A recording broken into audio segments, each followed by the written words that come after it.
Hello students, welcome to city online classes. So कैसे हैं आप सब? चलिए, उम्मीद है कि आप सब अच्छे होंगे। और आज का हमारा जो लेक्चर है वो है लेक्चर नंबर 8, जिसका टॉपिक है हमारा कोड ऑफ कंडक्ट। ओके, सो हम लोगों ने लेक्चर नंबर 7 तक कल डिस्कस कर लिया था। कल लास्ट लेक्चर में हम लोगों ने अपने वर्क एथिक्स को डिस्कस किया था। और आज हम लोग डिस्कस करेंगे क्या, कोड ऑफ कंडक्ट के बारे में। कोड ऑफ कंडक्ट क्या होता है, जो कि हमारा लेक्चर नंबर 8 है। Okay, so code of conduct और what is popularly known as code of business conduct. Code of conduct को हम क्या बोलते हैं, कोड ऑफ बिजनेस कंडक्ट भी कह सकते हैं। कोड ऑफ कंडक्ट क्या होता है? कोड ऑफ कंडक्ट हमें ये बताता है, या किसी भी बिजनेसमैन को ये बताता है कि आपको अपने बिजनेस में क्या चीज़ें करनी है और क्या चीज़ें नहीं करनी है। Okay, standards of business conduct, एक तरह से एक स्टैंडर्ड सेट किए जाते हैं किसी भी बिजनेस के लिए, उनको गाइड करने के लिए कि भाई उनके जो कंपनी का मैनेजमेंट है, जो बोर्ड है वो क्या करता है, वो कुछ एक्शंस को सेट करता है कि किस तरह से किसी भी बिजनेस को काम करना है और काम नहीं करना है। Okay, so code of conduct, or what is popularly known as code of business conduct, contains standards of business conduct that must guide actions of the board and senior management of the company. ठीक है, मतलब guide, और जो भी आपके board है, जो भी आपका सीनियर मैनेजमेंट है, उसको एक तरह से गाइड करना, उसको बताना कि आपको बिजनेस में रह करके what to do and what not to do. So अब हम ये देखते हैं कि इसके अंदर हमारी कौन कौन सी चीज़ें आती हैं कोड ऑफ कंडक्ट के अंदर। सो द कोड में include the following: company values. ठीक है, सबसे पहले तो हम कोड के अंदर आते हैं कंपनी की वैल्यूज़ क्या हैं, कंपनी किन वैल्यूज़ को फॉलो कर रही है, किन कस्टम्स को फॉलो कर रही है, आपको भी उन सारी चीज़ों को फॉलो करना है। सेकेंड है avoidance of conflict of interest. Avoidance of conflict of interest का मतलब है कि जैसा कि हम देखते हैं बिजनेस ऑर्गेनाइजेशन में आपस में लोगों में मतभेद हो जाते हैं, कभी कभी बात बहुत बढ़ जाती है, तो लड़ाई झगड़े तक हो जाते हैं। तो क्या करना है, बिजनेसमैन को इस चीज़ को अवॉइड करना है, एक प्रॉपर अच्छा रिलेशन मेंटेन करके रखना है, एक हारमोनियस रिलेशन मेंटेन करके रखना है, और हमेशा ये अवॉइड करना है कि कभी भी आपस में एक दूसरे में कोई भी कॉन्फ्लिक्ट वगैरह ना हो। ओके, थर्ड है accurate and timely disclosure in reports and documents. सबसे बड़ी बात यहाँ पे ये कही जा रही है कि जो भी रिपोर्ट्स या जो भी डॉक्यूमेंट्स हैं आपकी कंपनी से रिलेटेड, उनको आपको सही तरह से और टाइमली, टाइमली का मतलब होता है कि आपको आज दिखाना है तो आप उसको, उस डॉक्यूमेंट को आज प्रेजेंट करो, ना कि आप उसको 4 महीने बाद प्रेजेंट करो, और सही तरीके से एक्यूरेसी होनी चाहिए। ओके, सो आपको हर चीज़ शो करनी है, कोई भी चीज़ आपको हाइड नहीं करनी है। That the company files before government agencies as well as in companies other communications. Okay, now fourth point है compliance of applicable laws, rules and regulations including insider trading regulations। यानी कि कोई भी जो law and rules and regulations बनाए गए हैं आपके बिजनेस से related, you have to follow this, like insider trading regulation. Insider trading क्या होती है? देखिए, इनसाइडर ट्रेडिंग क्या होता है कि जब भी आपकी कंपनी के ही लोग क्या करते हैं, आपकी कंपनी की इम्पॉर्टेंट इन्फॉर्मेशन को डिस्क्लोज़ करते हैं, बाहर लोगों को बताते हैं, सीक्रेसी को मेंटेन नहीं रख पाते हैं, ये शेयर मार्केट में आप क्या किन चीज़ों में अपना पैसा लगाने वाले हो उसके बारे में किसी और को बता देना। सो ये सब इनसाइडर ट्रेडिंग है कि आप, इससे क्या होता है, मान लीजिए शेयर्स किसी के प्राइस बढ़ने वाले हैं, घटने वाले हैं, तो आप लोगों ने आपस में ही डील कर ली, तो दैट इज़ वेरी रॉन्ग। तो इससे रिलेटेड भी क्या है, रूल्स एंड रेगुलेशंस को बनाया गया है, उन चीज़ों को आपको फॉलो करना है। Maintaining confidentiality of company affairs. Okay, confidentiality मतलब है कि जो बिजनेसमैन है उसको क्या करना है, उसको सीक्रेसी को मेंटेन करके रखना है, उसको बिल्कुल भी अपने कंपनी के इम्पॉर्टेंट इन्फॉर्मेशंस या कोई भी information without the permission of board and executives आपको बाहर किसी भी पर्सन को अलाउ नहीं है कि आप जा करके क्या करिए, इन्फॉर्मेशन दूसरों को प्रोवाइड करिए, उनको बताइए। सो आपको क्या करना है, चीज़ें एक कॉन्फिडेंशियलिटी, एक सीक्रेसी को मेंटेन करके रखना है अपनी कंपनी के बारे में। Non competition with company and maintaining fair dealings with the company, यानी कि कोई भी जो आपके टक्कर में, आपके कंपटीशन में कंपनी है, आपको उनके साथ अनफेयर प्रैक्टिसेस नहीं करनी है, आपको फेयर डीलिंग करनी है। आप कोई भी डील कर रहे हो आपस में तो आपको फेयर रहना है। Standards of business conduct for companies, customer, communities, suppliers, share holders, competitors, employees. Okay, मतलब अगर कोई भी कंपनी में कस्टमर है, कम्युनिटीज़ हैं, सप्लायर हैं, शेयर होल्डर हैं, कॉम्पिटिटर्स हैं, एम्प्लॉयज़ हैं, ठीक है, इनसे रिलेटेड जो भी कंडक्ट को सेट किया गया है, जो भी स्टैंडर्ड को सेट किया गया है, वो आपको क्या करना है, वो आपको फॉलो करना है।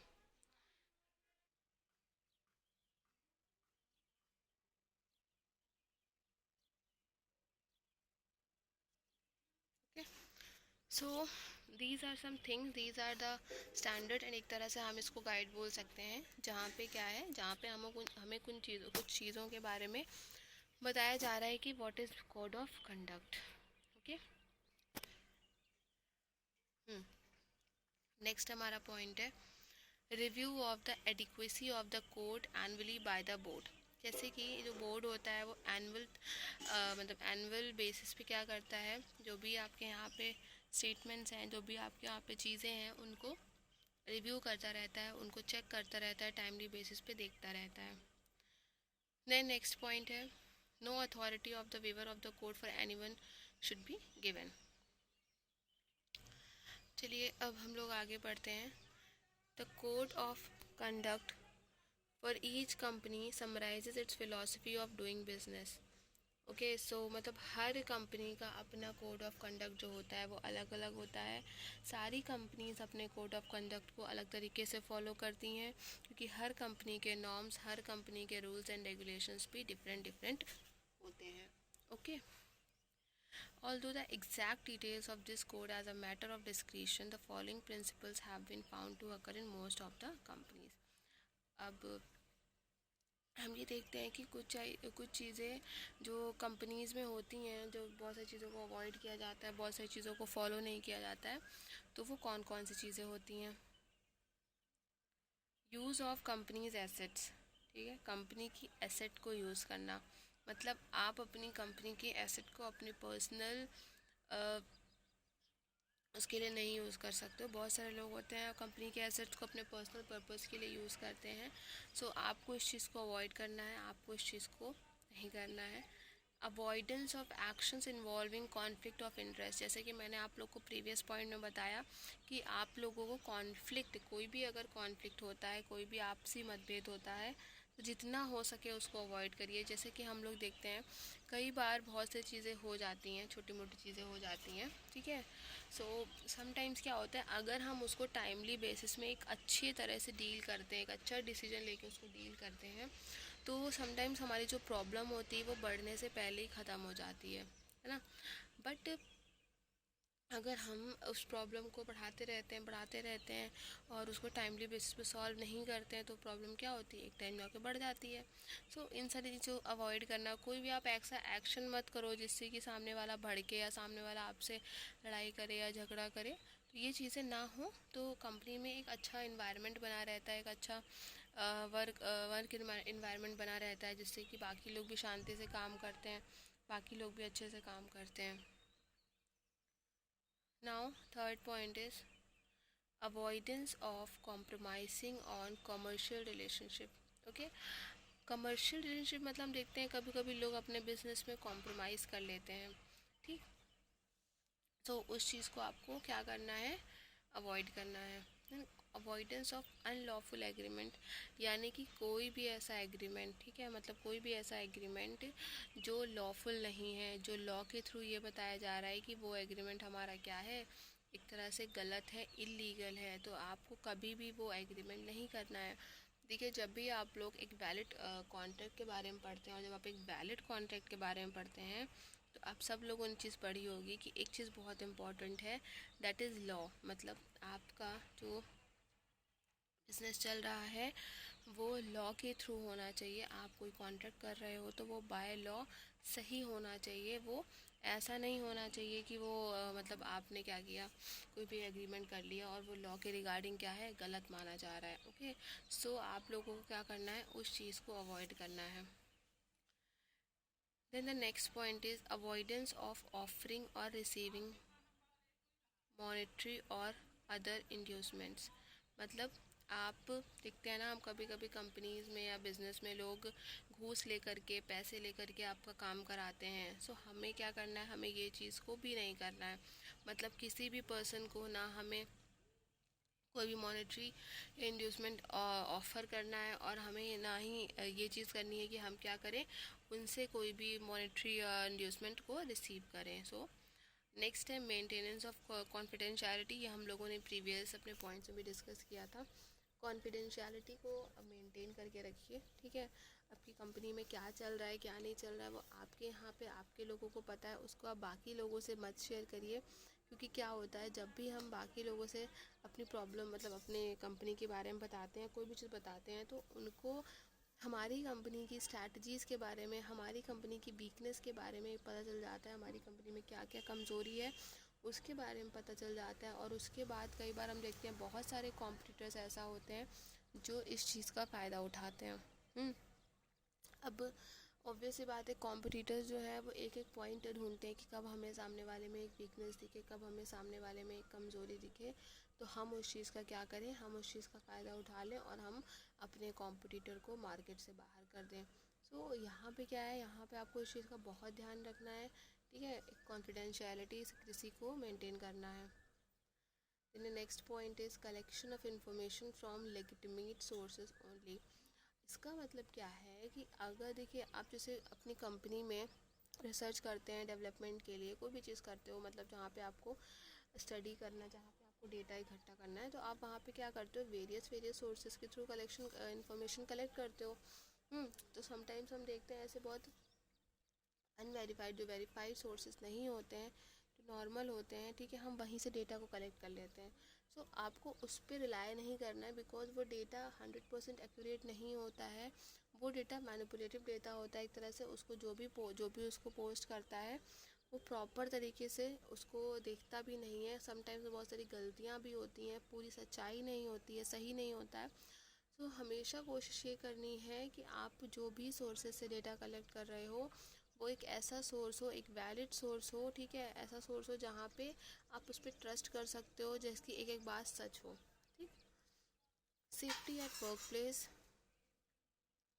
सेफ्टी एट वर्क प्लेस बहुत ज़रूरी है। देखिए, सेफ्टी एट वर्क प्लेस क्या कहता है, सेफ्टी एट वर्क प्लेस कहता है कि आप जिस जगह, मतलब कोई बिजनेसमैन है, उसको अपने बिजनेस में एक सेफ्टी बना के चलनी है। मतलब कोई भी पर्सन जो है वो डरे नहीं, ठीक है, किसी से वहाँ पे हैरेसमेंट ना हो रहा हो, वहाँ पे वुमेंस की डिसरिस्पेक्ट ना हो रही हो, वुमेन सेफ फील कर रही हो, मेन सेफ फील कर रहे हो, वहाँ पे काम कर, वो फ्री होके काम कर पा रहे हो। सो ये सारी चीज़ें इसके अंदर आती हैं। नेक्स्ट पॉइंट है मेंटेनिंग एंड मैनेजिंग रिकॉर्ड्स। मतलब आपके जितने भी रिकॉर्ड्स हैं, जितना भी डेटा है, उसको आपको प्रॉपर तरीके से क्या करना है, मेंटेन करके चलना है। ये नहीं है कि आप उसको एक टाइम, मतलब आज लिख रहे हो, फिर कल का लिख रहे हो, फिर अपने अकॉर्डिंग उसको लिख रहे हो। नहीं, आपको प्रॉपर सिस्टमेटिक फॉर्म में, कंटिन्यूस फॉर्म में अपने रिकॉर्ड्स को प्रॉपर तरीके से मेंटेन करना है, ताकि कोई भी पर्सन या कोई भी उसको देखे तो उसको ईज़िली वो समझ में आ जाए, उसको उसके माइंड में कोई भी कंपटीशन ना क्रिएट हो। Next is free and fair competition, ठीक। इस चीज़ के लिए तो हमारी गवर्नमेंट ने एक लॉ भी बनाया है, कंपटीशन लॉ एक्ट 2002, ठीक। तो 2002 के अंदर ये एक्ट आया था। इस लॉ के थ्रू हमारे कंट्री में जो कंपटीशन है, जो कॉम्पिटिटर्स हैं, उनके लिए कुछ रूल सेट किए गए थे, कुछ रेगुलेशन सेट किए गए थे कि आप जब किसी भी कंपनी से कंपटीशन कर रहे हो, आप मार्केट में हो, तो आपको किन किन चीज़ों को अवॉइड करना है। सो यहाँ पे क्या बताया जा रहा है कि बिजनेसमैन को फ्री एंड फेयर कंपटीशन करना है, मतलब फ्री तरीके से काम करना है। सामने वाले के साथ कोई भी गड़बड़ नहीं करनी है, सामने वाले को बेवकूफ़ नहीं बनाना है। सामने वाले को ये नहीं है कि आप कॉम्पिटिटर को अपने झांसे में ला करके आप उसको से चीट कर रहे हो, आप उससे कोई डीलिंग कर रहे हो, बाद में आप उसको बेवकूफ़ बना रहे हो। सो ये सारी चीज़ें आपको क्या करनी है, आपको अवॉइड करनी है। Okay, then the next point disciplinary actions. Obviously बात है, अगर आप किसी ऑर्गेनाइजेशन में काम कर रहे हो और आप डिसिप्लिन नहीं फॉलो कर रहे हो तो वो तो बहुत गलत चीज़ है, क्योंकि एक छोटे से बच्चे को भी सिखाया जाता है कि आपको डिसिप्लिन में किस तरह से रहना है। तो डिसिप्लिन यहाँ पे क्या है कि आपको किसी से लड़ाई नहीं करनी है, आपको अपना काम ईमानदारी के साथ करना है, सबके साथ एक अच्छे रिलेशंस मेंटेन करके रखना है, आपको रिस्पेक्ट देनी है। ओके, आपको लड़ाई या झगड़ा नहीं करवाने हैं, ना करनी है। तो ये सारी चीज़ें आपके डिसिप्लिनरी एक्शंस के अंदर आ जाती हैं, और डिसिप्लिनरी एक्शन बहुत इंपॉर्टेंट होता है किसी भी बिजनेस के लिए। To create a code of ethics, an organization must define its most important guiding values। ठीक है, कोड ऑफ कंडक्ट को क्रिएट करने के लिए कोई भी ऑर्गेनाइजेशन अपने मोस्ट इम्पॉर्टेंट गाइडिंग वैल्यूज़ को बनाता है, फॉर्मुलेट स्टैंडर्ड्स को सेट करता है, to illustrate the application of those values to the roles and responsibility of the persons affected. ठीक है, ताकि जो भी लोग उससे अफेक्ट हो रहे हैं उनको एक प्रॉपर गाइडेंस मिल सके, उनको किस तरह से काम करना है, उन सारी चीज़ों के बारे में उनको एक आइडिया लग सके। आगे देखते हैं हम।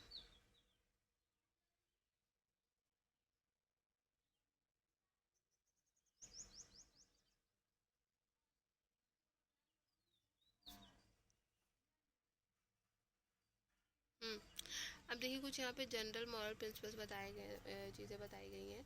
पहला क्या है, contribute to society and harm human wellbeing. यानी आपको सोसाइटी में अपना कंट्रीब्यूशन देना है और ह्यूमन की वेलबींग पे ध्यान देना है। ठीक, लोगों का जो भी रहन सहन का तरीका है, आपको उस चीज़ को बेहतर बनाना है, अपने बिजनेस को आगे बढ़ा करके लोगों के वेलफेयर के बारे में सोचना है। उनको आपको ऐसे प्रोडक्ट्स नहीं सेल करने हैं जिससे कि उनको लॉस हो, जिससे कि वो उनको कोई प्रॉब्लम हो। ठीक है, तो आपको इन चीज़ों को ध्यान रखना है। सेकेंड पॉइंट है avoid harm to others. Avoid harm मतलब कि अगर आपकी वजह से उनको कोई इंजरी ना हो रही हो, कोई नेगेटिव कंसिक्वेंसेस, क्या लिखा है, हार्म मीन्स इंजरी और नेगेटिव कंसिक्वेंसेस सच एज कोई भी अपने प्रॉपर्टी का लॉस कर दिया, प्रॉपर्टी डैमेज हो गया, आपने उनकी हेल्थ के साथ कुछ ऐसा कर दिया कि उनकी हेल्थ इफेक्ट हो रही है, इन्वायरमेंट की वजह से कुछ दिक्कत आ रही है। तो ये सारी चीज़ें क्या है, आपको दूसरों को हार्म नहीं करना है। Next point, be honest and trustworthy. Honesty, आपको ट्रस्ट बनाना है। आपको विदाउट ट्रस्ट आप किसी भी ऑर्गेनाइजेशन में प्रॉपर तरीके से और अच्छे से काम नहीं कर सकते हैं। तो आपको अपने काम के प्रति एक ऑनेस्टी दिखानी है, एक ट्रस्टनेस दिखानी है। The next point is be fair and take action, not to discriminate. You have to fair with the dealings, you have to fair with your business. Okay, और आप कोई भी एक्शन लो तो आप उसमें डिस्क्रिमिनेट ना करो। मतलब जैसे कि अगर आप कोई डिसीजन भी ले रहे हो तो आप उस अपने अकॉर्डिंग मत करो कि जिस इंसान के आप फेवर में हो, जिस चीज़ को आप पसंद कर रहे हो, आप उस चीज़ को प्रायोरिटी दे रहे हो, या आप क्या कर रहे हो, डिस्क्रिमिनेशन कर रहे हो, एज, कलर बेसिस, इन सब चीज़ों के बेसिस पे आप क्या कर रहे हो, डिस्क्रिमिनेशन कर रहे हो। तो इन सारी चीज़ों को आपको अवॉइड करना है। Practice integrity in are interpersonal relationships. ठीक, मतलब आपके जो भी कॉलीग्स हैं उनके साथ में आपको एक गुड फेथ बना के चलना है, एक रिस्पेक्ट बना के चलनी है, एक पर्सनल रिलेशन भी मेंटेन करके चलना है। ये नहीं है कि आप सिर्फ क्या कर रहे हो, मतलब फॉर्मल तरीके से रह रहे हो, क्योंकि जब आप थोड़ा सा फ्रैंकनेस लाते हो, एक दूसरे को अच्छे से ट्रीट करते हो, तो काम अच्छा होता है। और ऑनर कॉन्फिडेंशियलिटी, यानी कि इन्फॉर्मेशन को बचा के रखिए, इन्फॉर्मेशन को अपने पास रखिए, कहीं भी किसी को भी मत बताइए। चलिए, आज का जो आपका कोड ऑफ कंडक्ट है, आज के लेक्चर में बस इतना ही। बाकी हम लोग इसके आगे अपने नेक्स्ट लेक्चर में मिलते हैं। Okay, thank you students.